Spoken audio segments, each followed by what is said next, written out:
Hi, everyone. Welcome to our Different Brains Speaker Series webinar on ADHD and pregnancy. My name is Mike Nickus, and I'm a team member at Different Brains. I want to thank everyone for attending. Different Brains strives to encourage understanding and acceptance of individuals who have variations in brain function and social behaviors, known as neurodiversity. Our mission has three pillars: to increase awareness of neurodiversity by producing media content, to foster the next generation of neurodivergent self-advocates, and to mentor neurodiverse adults in maximizing their potential for employment and independence. We promote awareness through the production of a variety of neurodivergent media content, including our multiple web series, blogs, podcasts, movies, and documentaries, all available for free at differentbrains.org. All of our content is worked on by those in the mentorship program, through which we aid individuals in taking the first step toward achieving their goals and finding their voice.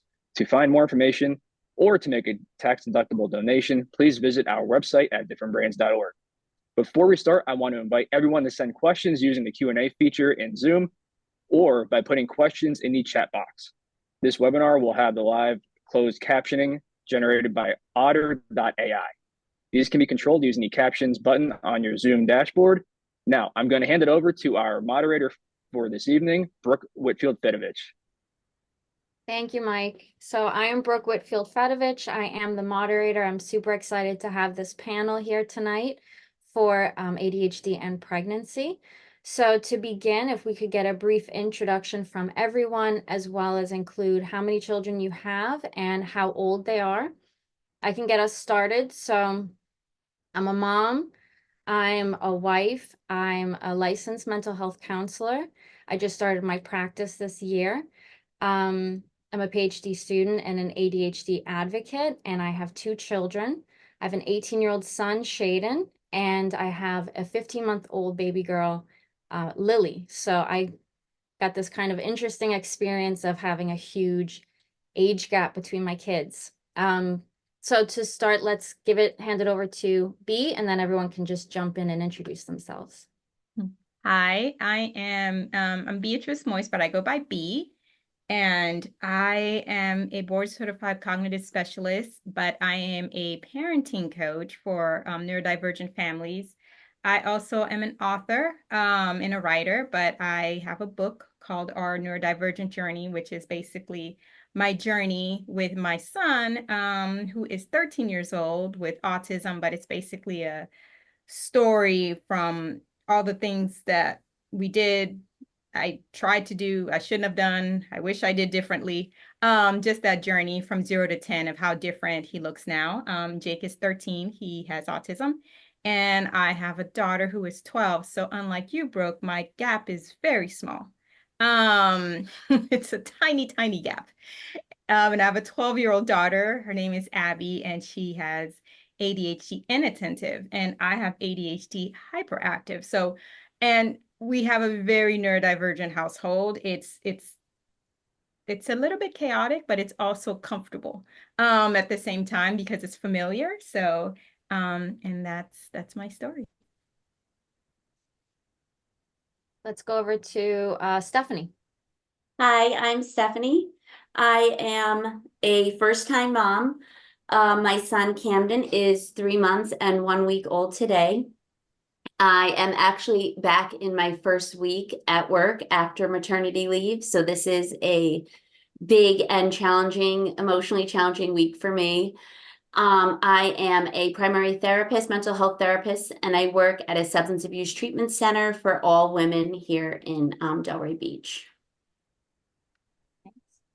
Go to Brooke. I am the other Brooke, and I have been working with ADHDers for 20 years, but I didn't know that I had ADHD until 6 years ago now. And then 6 months after that, met my non-diagnosed husband and his two kids, who are my stepsons, and we're all a diagnosed ADHD family. And I have a 2.5-year-old toddler who displays ADHD symptoms. I'm an ADHD coach, and my company is Coaching with Brooke. We have 8 coaches in 25 different countries, and we've been working with thousands of ADHDers for 6 years. So happy to be here. And Lindsay? Okay, so my name is Lindsay. I am a licensed mental health therapist. I am also an ADHD advocate. I'm a single mother by choice I'm also a mom, a new mom, first time new mom of a 14-month-old Reagan. And I just heard her cry in the background, just like for 1 second. So I was like, oh shoot. But yeah, so I am diagnosed with ADHD as well. And I have been for almost forever, but I think we'll get into that in a little bit. Thanks, guys. So let's move on to the first question. If you could tell us a little bit about your ADHD story, as far as what age you were diagnosed, what was the biggest challenge for you, and then whatever role medication was in your life. We can start with Stephanie with that one. As a child, I definitely had behavioral issues in classes. I wasn't officially diagnosed with ADHD until 2007 when I was entering grad school. In my undergrad experience, I, struggled with completing assignments, and it was very apparent that I suffered through ADHD like throughout my childhood, adolescence, and early adulthood. It wasn't until I was going to be entering a higher level of education that I knew that I should see a psychiatrist, get diagnosed, be able to get the proper help, services, resources that I needed to be going into my field and into my education. So in 2007, I saw a psychiatrist as well as a neurologist. I was diagnosed, and that's when I first was placed on medication with Adderall, which I used throughout grad school. I didn't initially reveal my diagnosis to my school because I was nervous about the stigma. And once I did, I was able to get, special accommodations with,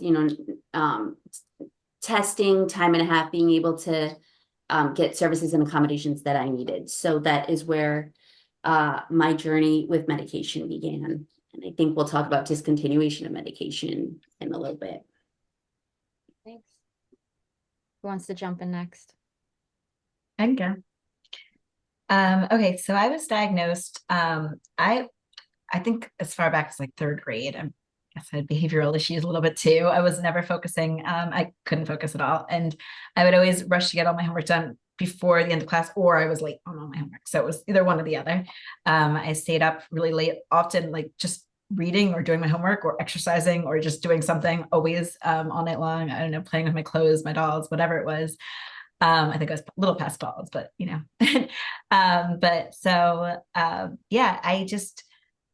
but my mom was a licensed psychologist. So she had me just do all the testing with someone in her practice. But I didn't actually use any of this diagnosis or testing because of the stigma until honestly ever, really, in some ways, except for in more recent careers.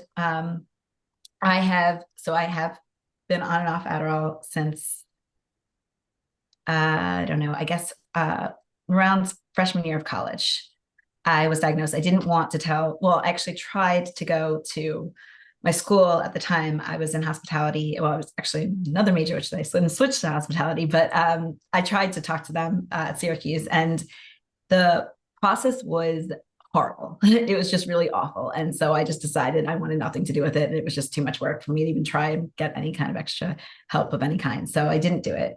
Luckily, when I switched majors into hospitality, it was a little bit smaller. So it was a little more accommodating than the big school environment that was not as accommodating.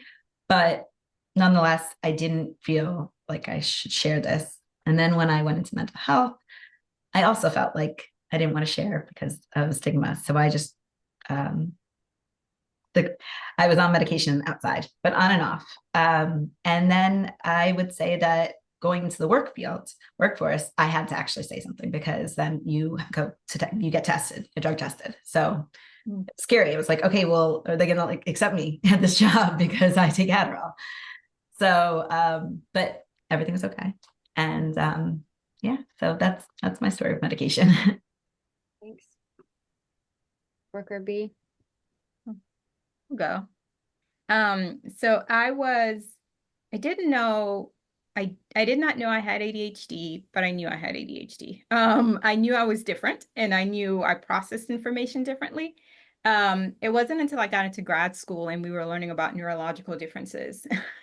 So as I was learning about ADHD, I remember this quite vividly because I raised my hand, asking the professor, is it everyone with ADHD that presents this way, or can you be normal and present this way? Like, can you just be this way and not have ADHD? And she was like, no, that's not a thing.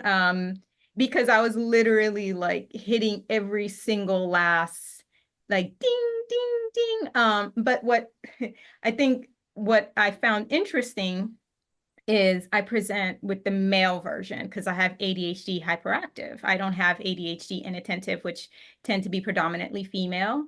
So my coping mechanism, I just did, like I just did what I needed to do. And also there's an additional stigma with, African American community with medication anyway. So it wasn't like an option, right? It wasn't like, oh, you have this thing, so now you need to take medication for it.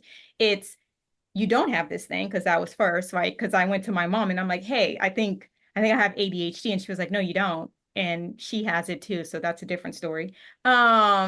So it was like, trying to navigate that world. But I can say by not being on medication, I developed a lot of different coping mechanisms.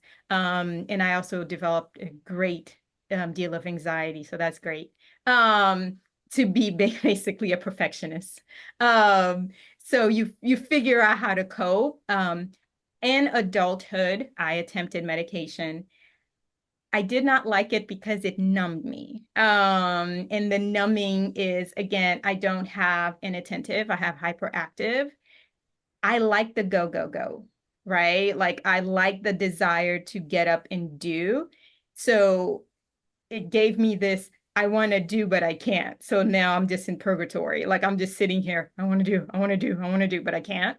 So it didn't work for me, but I found I'm big into neuroscience. I do a lot of, ADHD and neuroscience in my coaching. And I'm big into hacks and tools and brain and tapping into dopamine and figuring how serotonin works. Like I'm really big into the neuroscience of ADHD. So my medicine is my neuroscience way of, oh, I just need a spoon of peanut butter. Okay, I didn't know that was a thing. But just all these different hacks that I've learned along the way to tap into dopamine, to motivate me, to find serotonin when I don't feel like, when I'm low and I need that feedback. So that's kind of like my journey. I discovered it in grad school. It really has heightened itself now that I am older. And now that I'm like, oh, wait, my tricks aren't working anymore. Like the things that I used to do that I could do, I can no longer do. And it really showcased itself after the birth of my son, Jake, because now it was like, I'm getting whatever he gave me, right? And then I have my own hormones. And it was just, I had to kind of learn new coping mechanisms again. But it was always just been a journey. But I like the hard work. It's not for everyone.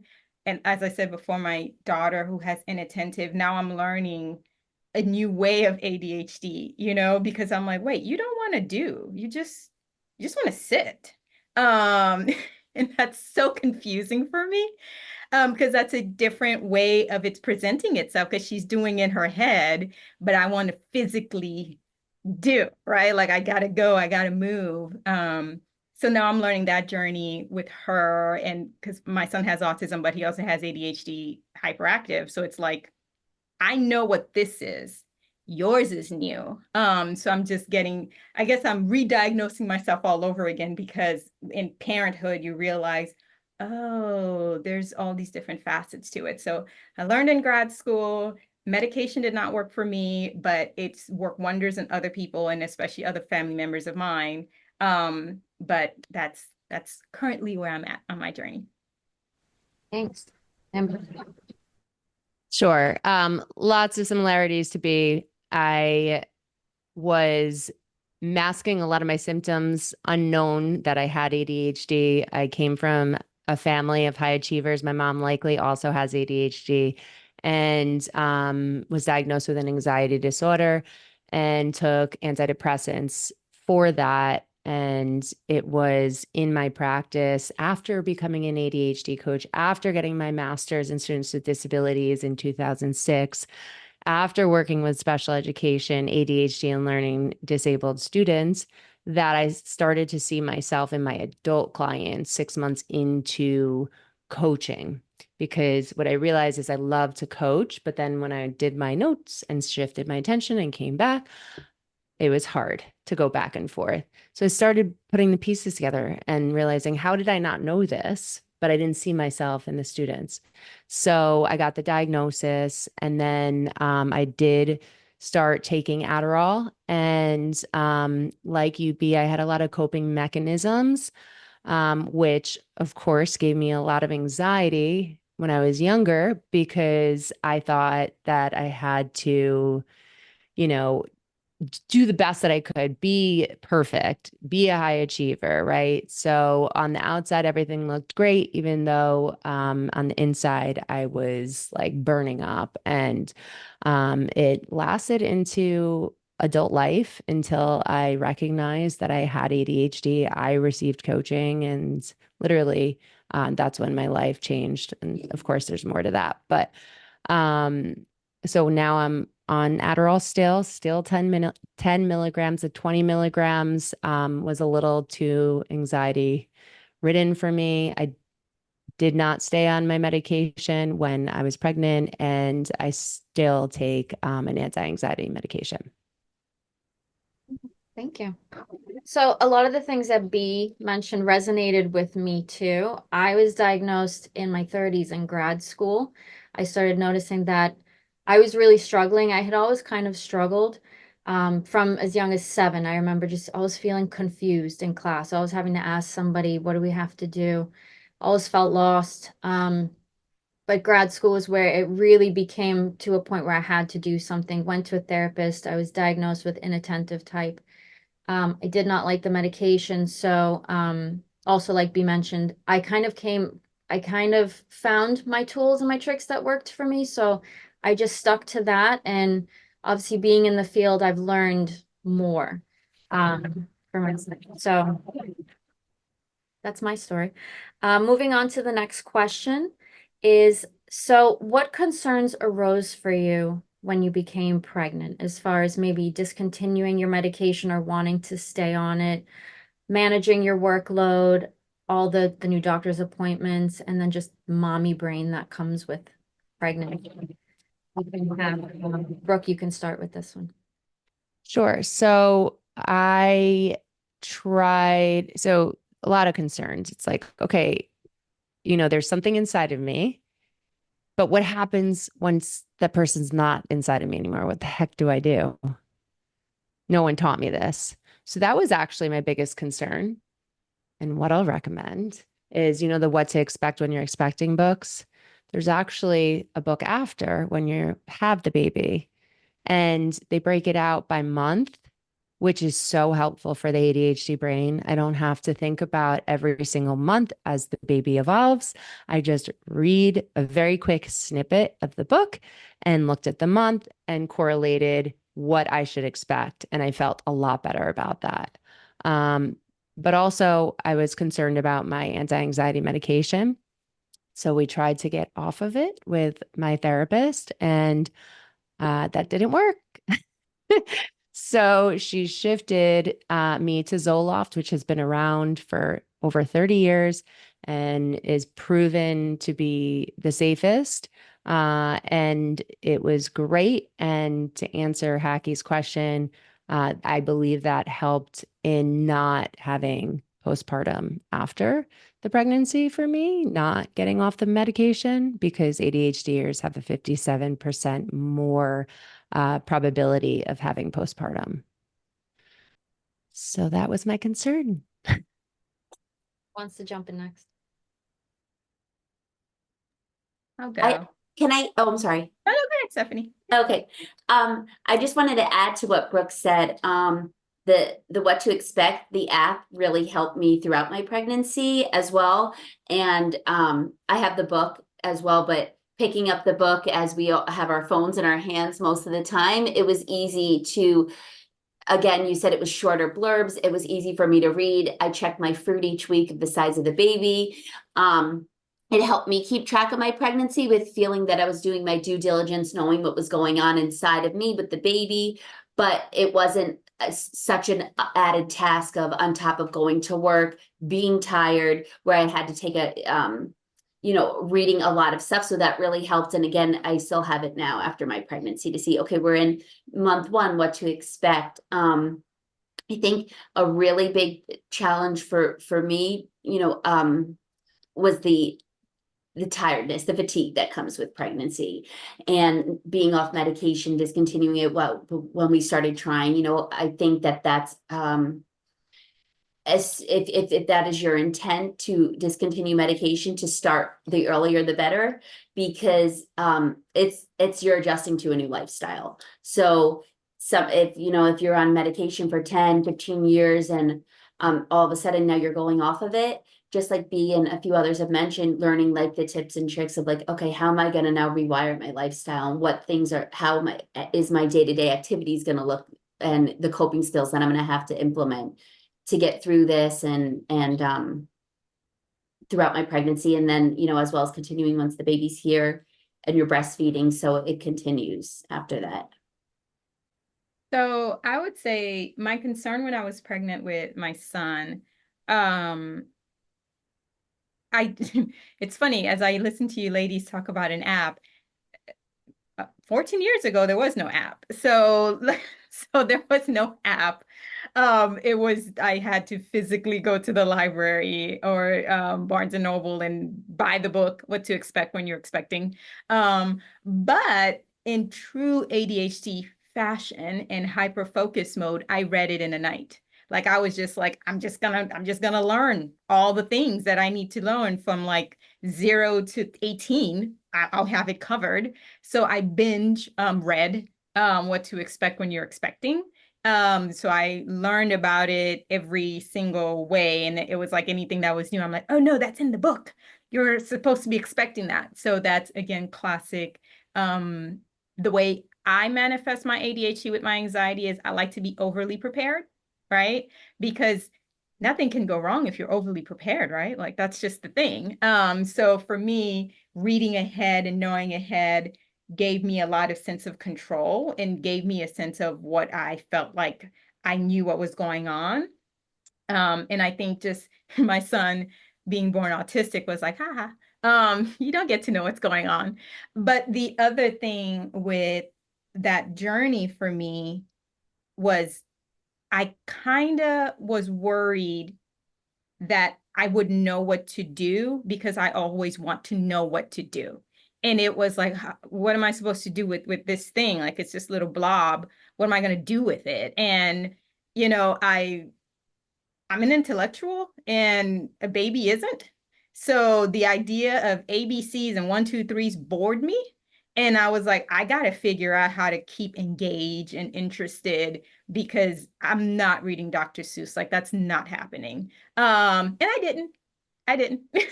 I read what I wanted to read. He enjoyed it. But after I had my son, I had really bad postpartum. Now I understand why, because again, ADHD, mood stability, and not to mention hormones, those are the things that regulates your mood. And you go from this rush to nothing. So then it's not just like, you're a little sad, right? Like you're very sad and it's not even like a mopey. It was just this, why am I here? This, existential crisis of what's going on. So I had really bad postpartum, but I have to say I have an incredible partner, and my husband and I, like, he was just like, you're not you, because I'm happy. Like I'm a very happy person. And he's like, you're just not you. And I think for me, it was, I didn't understand my purpose. right? Like for me to get out of that depression, to get out of postpartum, obviously my hormones needed to level out. That was first. That was the first thing that needed to happen. After the leveling out of the hormones, and I was still breastfeeding, and I breastfed Jake forever, which actually helped my postpartum because it increased the bond. So then I felt attached to him, where before it was, when he was born, I'm like, why don't I feel like a mom? Like I question, I'm like, shouldn't I feel like there's flowers and butterflies, and like, shouldn't I just want to have all these things? And I was just like, I don't want to just take care of this thing. Like that was my feeling. It was like, here's this obligation, right? I didn't have so I thought I was broken. I thought I was like a broken mom, because I'm like, why don't I feel like he's just so, my heart is walking outside of my body. And I'm like, I don't feel that way. I feel like I have an obligation and a problem and I need to fix it. That was the feeling of what I felt. But with breastfeeding, it gave me purpose. It gave me a sense. It obviously, we know what happens when you breastfeed. It releases the serotonin and you get all excited, and then the oxytocin, and you're like, oh, I love them. So that really helped level out my dysregulation. That's first. Secondly, having a purpose for each day, because that's how I run my day. So it was like, okay, today we're going to teach you that 3 p.m. is not 3 a.m. So you need to learn. Like it was just, again, I needed a task. Like I needed something to do to attach to the day. Otherwise, it was just feeling pointless. And that really is what helped me tremendously. It was just kind of like having a goal and a purpose. When my daughter was born, I was afraid of the same thing. And I was like, oh my God, I'm going to re-experience this all over again. And again, they're very close in age. But I didn't have that same feeling. So that just goes to show you the body responds and react differently. It kind of, there was this muscle memory of remember what you did, remember the breastfeeding work, remember having a purpose work, remember having a schedule work, remember having all these things helped you combat postpartum. So I did not experience postpartum with my daughter where I did with my son. And the way I got over it was, again, breastfeeding. It really was the thing that helped me, because it gave us, and it really helped that my son was just a solid eater. Like he just latched on like a pro. So he made it easier, where it could be difficult if you're struggling and you can't do that, which can add to, the disconnect and the issues and all the different things. So for me, the concerns were, what was I going to do with this thing, with this little blob? Like what were we going to do together? Where now, obviously that's not a concern. They're like my favorite humans. And we have the best time. And I actually enjoy my ADHD more now than I've ever had, because I'm fun and I don't have to be serious. And I don't have to be a mom. I could just be me, and they don't know anything differently. So, the concerns have faded, but I did have really bad postpartum, and breastfeeding, routine, consistency helped me get through it. Thank you. It's good advice. And Lindsay? Okay, so I share a lot of what everyone else has said before. So fatigue was insane for me. I got off medication about, I did early planned for it because I planned my entire pregnancy. So I was off medication for at least like 3-4 months before I even started the process of doing an IVF. And I think that and I like did a whole like detox, like I really like cleansed my body. I'm also a psychedelic assisted therapist. So I used some form of it's called combo, which basically cleanses your body. It's secretion from a frog, but I don't know that I would recommend this across the board. I just and it is legal here, but it is but for me it really did help, because it just like released my feeling of like I separated, I guess, in that moment, like, okay, like I'm now going to be this like holy cleanse, like no, I didn't even want Tylenol during my pregnancy, like nothing, like across the board. No medication ever again kind of feeling, just separation of it. But then of course I'm doing IVF, so like back on medication. And the hormones were horrible for me. I gained so much weight so fast. I was exhausted, moody, and miserable. And I was getting my PhD and I was working. And I just like, I feel like I was just like walking through a fog. Like I wasn't me. I'm usually actually like a really fun, upbeat, outgoing person. And I just had no motivation at all. And I hated it. And I just saw myself getting like bigger and bigger and bigger and slower and slower and slower. And that sucked for me. Because I like to feel like I don't like to feel like I'm super on the go. It's a crazy point of anxiety, but I do like to feel like I have some energy, and I did not. I tried working out. Like I actually tried something which I loved, sort of to an extent, which is dancing for birth, which I recommend doing some kind of like a dance if you like that. But even that was like not thrilling to me because I didn't have the energy for it, which sucked because I really wanted it there, but it helped a little bit.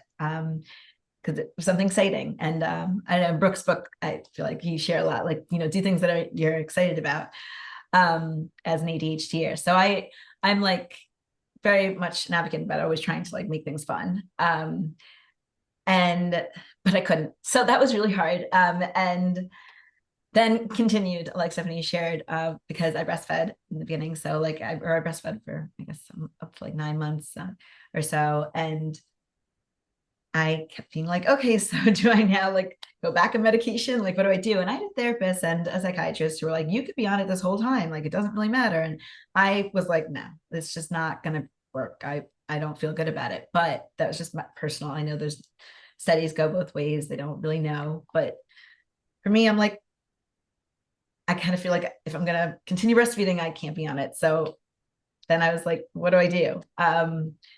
Because I want to go back to work. I want to start my practice. I want to be able to really feel like I have a brain again. And I've definitely been struggling with postpartum from my hormones. I think we're still completely out of whack. And I'm just feel like all over the place. Like I'm like 1 week, I'm like, wow, I'm great. Like, how is this even happening? Like, and my hair looks great and like amazing. And then all of a sudden I'm like, I've literally lost everything. And I'm still going through all that at 14 months, even more now.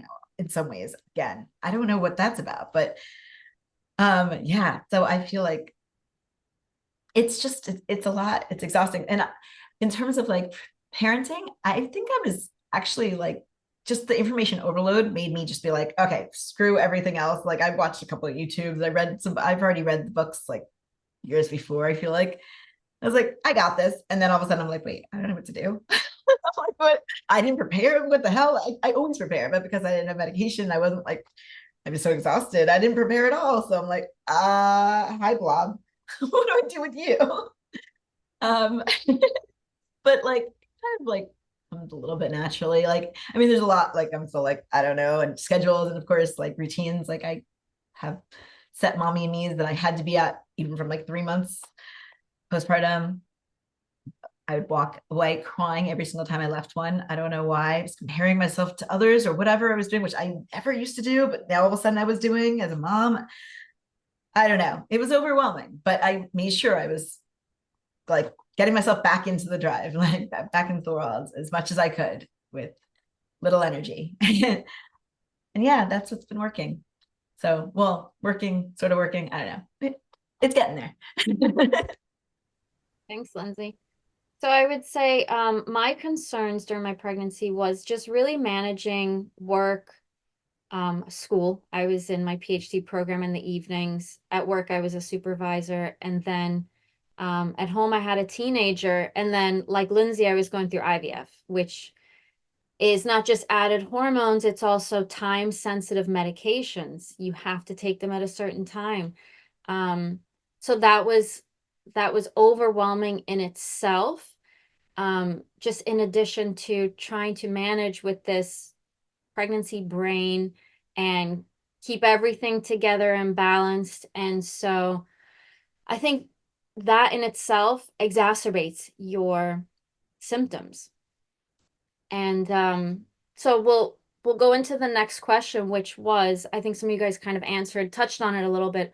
What were some of your tricks and ways that you managed these struggles that came up during your pregnancy? And we can start with Stephanie on this one.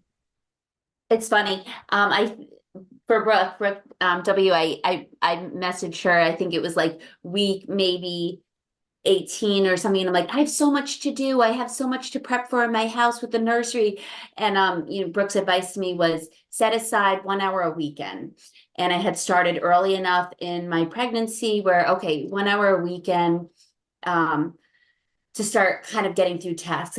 I think by a few months, we had the nursery painted, and I just kind of went through little by little. I also think for me, doing the tasks that were the hardest or that were going to be the most mentally consuming or draining, or the things you kind of just dread the most, to do them in the morning, to get them done, to get them out of the way, so you don't have the sense of dread of like, oh, I still have to get that done, and then the day goes by and you get a little bit more tired. So that was one thing that really helped. And I went into my pregnancy when we were trying, and my early pregnancy, I had given up sugar for about 10 months. And that, I would say, really helped with my focus and concentration. It was night and day. There was a point in my pregnancy, though, where I was like, the baby wants sugar. So I kind of fell off that bandwagon a little bit, but I did notice a big difference. I think the last thing I want to say, because I want to give everyone else a chance, was giving yourself grace. If you feel like there was a Saturday that you woke up, and if you had the opportunity to do so and you felt like sleeping for 4 hours, give yourself the grace. Like, that is okay to do. You're pregnant, you're growing a human, to allow yourself to rest when you need it. Thanks, Stephanie. Let's go to Brooke next. Yeah. So I would mirror what Stephanie said. And also, Dr. Hallowell talks about like the power of vitamin connect, right? And I think we can get so stuck in our own heads about what to expect when we're expecting.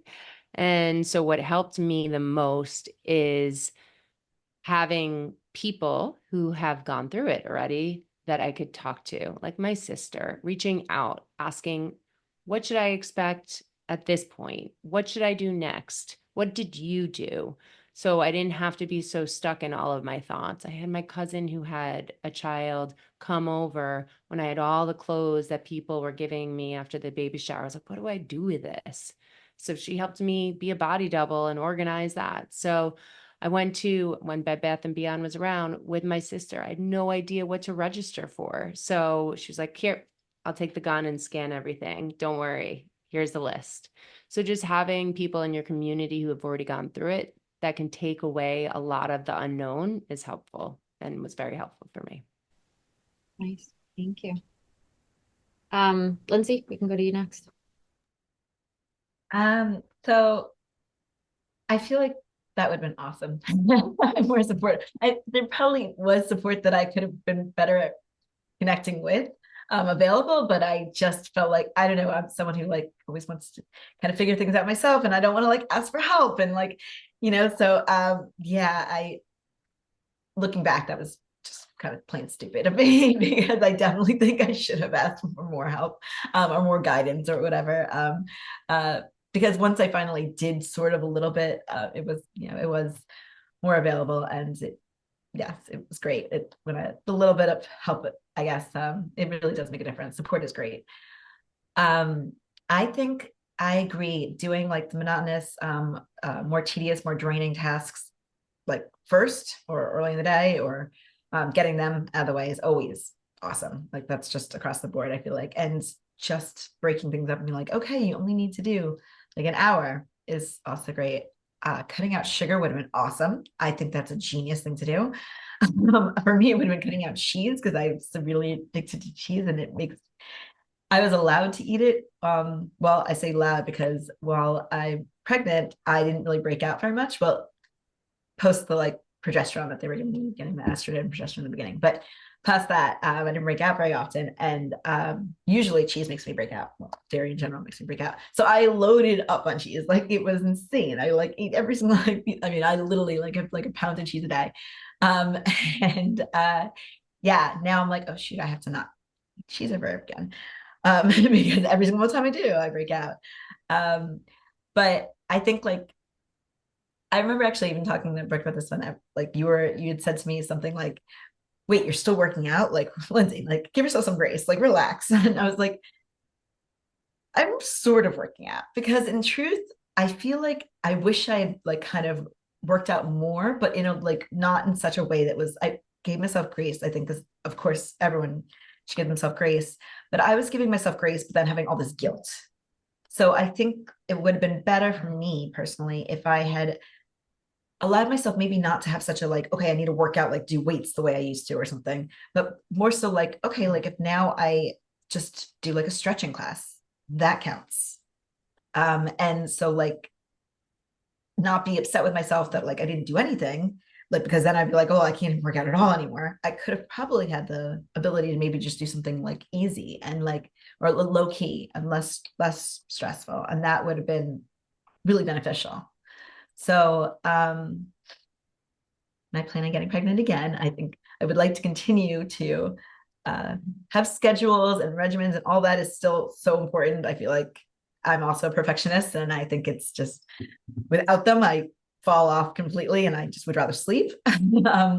But having the like, having support and also just having proper nutrition and exercise plan, even within grace, if that makes sense. Well, I'll give you grace. Right. Thank you, Lindsay. Sure. Yeah, I know you kind of touched on some of the things that worked for you. I don't know if you had anything to add to that.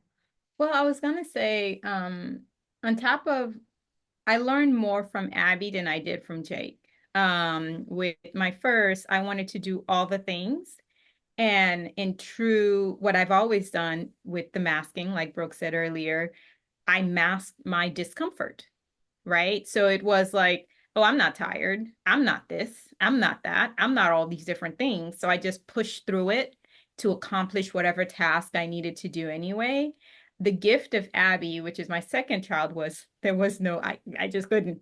I was just too physically tired, but also I had a toddler. So what I learned was, releasing that level of control and listening to your body, which is something I did not do because I fight my instincts to calm down, to do this. It's like, no, you don't want to be calm. You want to do this. No, you don't want to do this. So the gift of Abby was I just had to release a lot. And I wish I had that with Jake, because I I wish I knew it was just, I was wasting my time. Like I was wasting my time, wasting my energy doing all these different things, where with my second, I wasn't as stressed and I wasn't as focused and I wasn't as like, the room's not done, the clothes aren't hanged, or like all these little things that you feel like are absolutely a necessity when they're really not. I wasn't as concerned about that. So really listening to your body and honoring your body. If it needs rest, rest. If it wants fuel, fuel it. If it's dehydrated, hydrate it. If it needs medication, medicate it. Like really, truly listening. That was the gift of Abby. I was able to listen. So that's my advice. I wish I had learned that the first time, but Jake's the practice child. That one doesn't count. Thank you. I guess I would say for mine, the things that I have to do timers. Timers helps me get things done, knowing that there's a beginning and an end, and then I get to take a break. And body doubling. That's how I basically got through work and my homework assignments for school. I had people at work, my coworkers, body doubling with me, and even they said they couldn't believe how much work they got done. And they're not ADHD brains, so it works for everybody. But those are some of the things that I had to do just to be productive.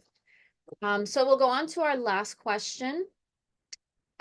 So for this experience, what was the most surprising thing for everybody? What was maybe the biggest adjustment for you during this time? We can start with B. I think for me, the loss of freedom, and the loss of ability to do whatever, whenever, I think you have this, well, I had this idea of like you build a kid right? And it's like, okay, so basically you're going to want to do all the outdoorsy things, and you're going to be an intellectual, and you're going to sleep because that's important, and you're going to you're just going to do all the things. And you get this baby who's like, no, I'm going to do me, and doing me looks like this.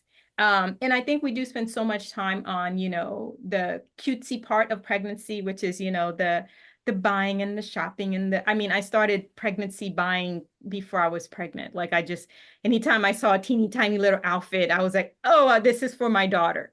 What daughter? So I was married to the idea and the fantasy of it. So the reality of what you have to sacrifice, what can't happen anymore. And I love sleeping. Like that is a big thing for me. I've never stopped napping. I nap till this day. So I never gave up my nap from an infant. I never gave it up. And being forced to give up my nap was like a huge sacrifice to me. So I think just the sacrifice and the realistic and knowing that my brain needs to reset. I was napping because that is the one thing I did honor in my body. It was like my brain needed a time to be out, to come back and be refreshed and rejuvenated. Now that science tells us that's what it is. But I was just naturally doing it, and having that taken away from me, which it felt like it was hijacked, was a big loss and a sacrifice. So I think just the idea of what parenting could be, releasing that, letting that go, and honoring what it actually is. And you don't really know what that's going to be because each child is different. Each relationship is different. Jake did not sleep for the first year of his life. Again, he's autistic, so there's a lot more now we know about it, but he woke up every 2 hours for a year. For a whole year, it was torture. So when Abby came around, I'm like, okay, I'm ready for this again. We're going to be up every 2 hours because I just assume same genetic pool, same baby, same issues. When the child slept for 7 hours straight the first night, and I was confused. And then I was waking her up. So again, just you might be married to a particular idea and think it's going to be one way, then it turns out to be something completely different. And then you might get used to one particular idea, and then you have another child and it's something completely different. So I think just honoring that it's going to be different. Each child is different. They bring their own unique blend of spice into the world, as well as their own gifts. So I think for me, that was like not being mentally prepared for transitions, because I have ADHD, so I don't like transitions. So but it worked out well. Thanks, B. Let's go to Brooke. So I also thought everything needed to be planned out and, I'd be prepared. But the biggest surprise to me when having Brielle, who's now almost 2.5, is just listening to my motherly intuition and not having to feel the need to have to research everything. So I heard from my mom, from another close person, like just follow your motherly intuition and like lean into it. And when I lean into that, obviously with important information and knowledge, it works and it helps. So I trust myself a lot more now than I thought I was going to when having a child. Nice. Let's go to Stephanie. That I got through it. Going into it, the anticipation of how am I gonna go to work and do life, without medication and the doctor's appointments. I too had to do fertility treatments and all the appointments, handling it all, conception, and then being pregnant, getting through the tiredness at work. You know, I got through it. The beginning, I'm lucky, I'm blessed to have a great support system, especially my mom. But I look back now, my baby's 3 months, I'm back to work this week. Even this week, I'm like, I'm getting through it. And I think if you reframe some of the experiences, the doctor's appointments, try to reframe them to things that you can enjoy. Look forward to those ultrasounds, look forward to hearing your baby's heartbeat. Because like B was saying, once the baby's here, you know, your life is different. I'm a huge sleeper. Naps are important. But that you got through it, try to establish, you know, a good support system, you know, whatever that might look like, and reach out when you can. Thanks, Stephanie. Lindsay? I feel like everyone shared everything. Yeah, so for me, it was, I guess, surprises of like, I honestly, my pregnancy, I feel like it's just like literally like, how did that exist? It like the year, all of a sudden she turned 1, and I was like, the whole pregnancy was like the longest time period of my entire life, but at the same time, it like it's done. And I don't know, it's weird. It's done, and it's like a while ago now, but like I remember being 3 months postpartum and being like, my God, like, how is this? How did I get through that 10 months? Honestly, it's just like, because I feel really proud, I guess, in some ways, that I managed to somehow make it through it. And I don't know how I'm going to ever do it again, but I want to, but I just don't know if I can. But I guess that where there's a will, there's a way, kind of thing. I guess surprises also just like how much I should really trust my own intuition more so. I think I'm constantly like second guessing every single thing I do. And then realizing afterwards, so much so, like, I should listen to everyone's advice and really trust my own instincts. Also, the feeding, I really did not realize how much like that was going to be like, like, I didn't realize the whole feeding thing is like, I mean, from the beginning, like, okay, including the breastfeeding, like my daughter took to it right away and she loved to eat. So that was so much eating right away, all the time. So breastfeeding, like I'm connected to her 24/7, about like, or I'm pumping or whatever when I'm connected to a device. And I knew nothing about that either. I don't know why I didn't at least learn more about that. But anyway, but yeah, she like, I feel like food is like so much of my life now, and I was not prepared for that. I don't know what I thought, or I don't know, but yeah, it's consumed my brain a lot and in my time. So I'm a little surprised by how much. So Thanks, Lindsay. I think for me, I was surprised by how much I struggled losing my routine. You know, my husband was telling me, you know, you got to go with the flow. Your days and your nights kind of blend into one in the beginning. And I was trying to establish something, and I was really struggling when we were not falling into a routine. And so what I did was I created kind of like just mini goals for myself. Just change out of your pajamas, wash your face, brush your teeth, pull your hair back. And doing that helped me to get outside and take a walk. Then it kind of created a momentum for doing more for the day. Then I felt like I could throw some laundry in. Then making the bed became a thing. I felt good if the bed was made. So those were some of the little things that I had to do just to kind of get through the day and feel okay and feel somewhat productive. So the final question to everyone is, what advice would you give to somebody with ADHD who wants to become pregnant or is pregnant? And we'll start with Stephanie on that one. Advice. I guess I would just say, find out what works for you, your journey, your path. It's going to look different from someone else's.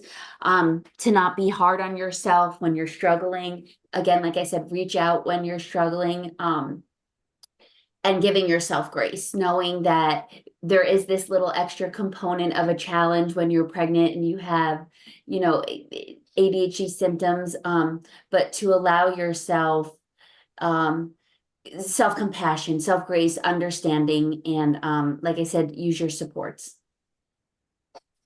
Yeah. Lindsay?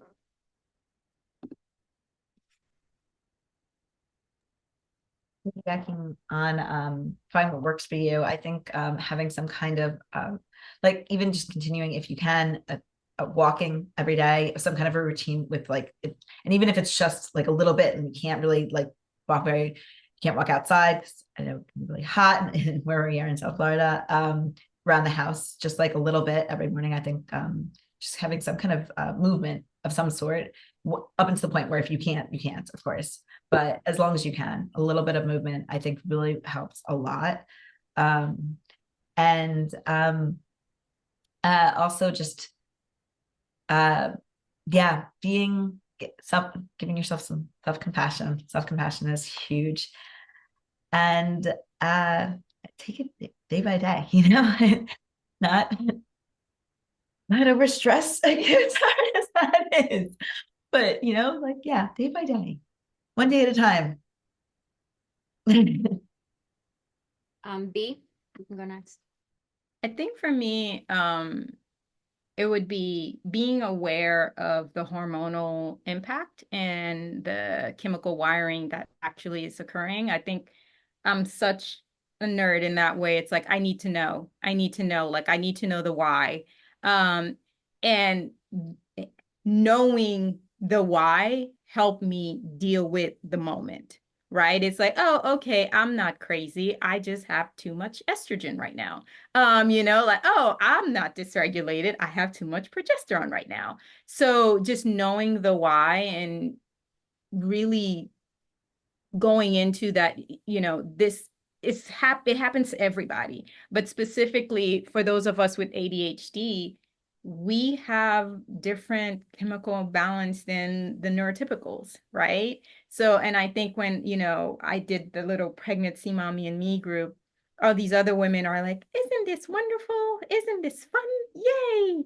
And I'm like, I think they're broken. Like, I don't know what's wrong with these women. So not being able to connect with people like that, finding your tribe and understanding that you will respond differently because your brain is wired differently. And because your brain is wired differently, you cannot, you know, compare your experience to someone else that is wired not like you. So I think to me, just going into the why and understanding that, you know, your hormones are being impacted, your hormones indicate your mood, your hormones indicate your regulation and your emotional stability.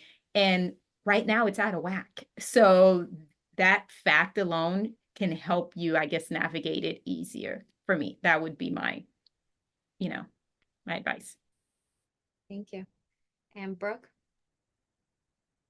Get out of your head and don't do it alone, because the number one thing is the rumination and the thoughts of not knowing what to expect. I know you said be like, you know, that you were in your mommy group and you didn't connect, and I get it. But I also had my daughter at Boca Regional, and they had a support group online. It was virtual on Zoom on Mondays, free. And I would just jump in to hear that other women were dealing with the same struggles with their partner, or they're, you know, being pregnant or having the kid. So it's at different stages. So finding a community that works for you, not doing it by yourself. One thing that would have helped me that I know now, mommy labor nurse on Instagram. I can say this because she okayed it, but she was a client of mine. She has ADHD. I met her after I had my baby. While you're pregnant, go follow her. She gives really bite-sized, digestible content. And just don't do it alone. That's it. Yeah, I agree. Everyone's advice. I don't think I have anything to add to it. I think you guys said it all. So I'll pass this to Mike if we have any questions. Yes, definitely. Okay, so our first question is, what is your advice on those with ADHD that can greatly improve, upon their life and in the future? Whoever would like to take that can jump in. I'll take a something that I tell, because I do ADHD coaching with college age and executives. And they typically, the lifespan or the situation in those two subset group are quite interesting, because you have people who are like crushing it in life, and then you have people who are like entering life, right? And my number one advice is male or female. So this isn't based on gender. This is an observation from me. It's get to know your ADHD cycle, right? Because your ADHD has a rhythm and it has a cycle. And once you know the cycle, you're able to handle whatever life is throwing at you at a different beat or rhythm. And what I mean by a cycle is there is this period of, I want to do all the things, right? Like all the things need to get done, and I have the energy and the desire to do all the things. So you overdo because you do all the things. Then there's this period of I'm kind of tired of doing all the things. I don't feel as motivated to do all the things. So some things are going to get dropped, right? I can't do all the things, only some things are going to get done. And the things that get done are typically things that I like. So those things are going to happen. And then on this end, there is I'm doing no things. Nothing is happening except for Game of Thrones right now. Like that's the only thing that can happen. And that's what I'm going to do all day, every day for a solid week. And then the end of the cycle loop is, I suck. I'm a horrible person. Why did I do this? This is depressing. I don't want to live. I don't want to exist anymore. This is sad. I don't like this. It's the dark part of that cycle, right? Because it starts bright and it ends dark. And when you understand that this rhythm exists in you, and then when you're in the dark and know, oh my gosh, joy is coming, you have more hope of understanding this is just part of what it is. So I'm just going to sit here and honor it. And I think we don't get a lot of people who talk about what ADHD is. It's not just, it's not all wonderful, but it's not all bad either. It is just who you are, and just understanding how to operate within that wheel of that cycle of who you are, and knowing whether you're on the upper side of that cycle of completing every task, or on the dark side of that cycle of why do I exist? All of that is you.